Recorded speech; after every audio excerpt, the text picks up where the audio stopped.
Kim Chiu at Paolo Avellino, mag-jowa na pala, OG Diaz, inilabas ang ebidensya.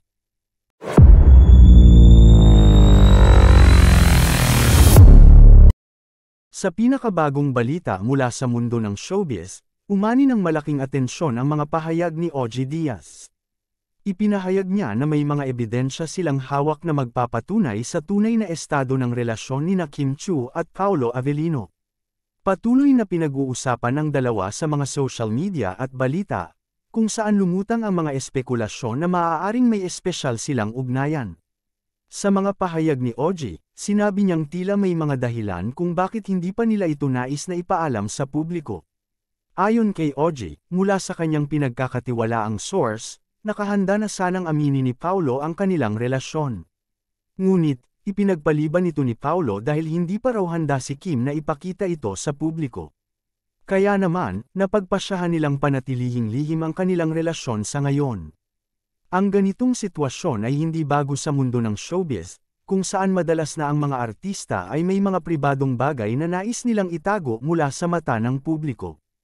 Ang mga pag-uusap tungkol sa kanilang tunay na estado ng relasyon ay patuloy na umaabot sa mga tagahanga at tagapagsubaybay. Dahil dito, marami ang nag-aabang sa mga susunod na hakbang ni Kim at Paolo, at kung kailan sila magiging handa na aminin ang kanilang relasyon.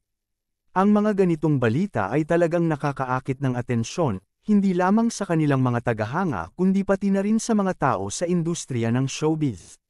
Sa kabila ng mga pahayag ni OG, may mga tanong pa rin kung ano ang mga posibleng dahilan kung bakit kailangan pang itago ang kanilang relasyon.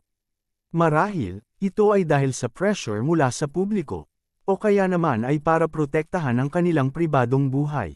Tuldok. Sa huli, ang mga ganitong balita ay nagbibigay lamang ng aliw at intrigang kailangan sa industriya ng entertainment. Habang patuloy na umaabot ang mga balitang ito sa mas malawak na audience, tiyak na magkakaroon ng iba't ibang reaksyon mula sa mga tao.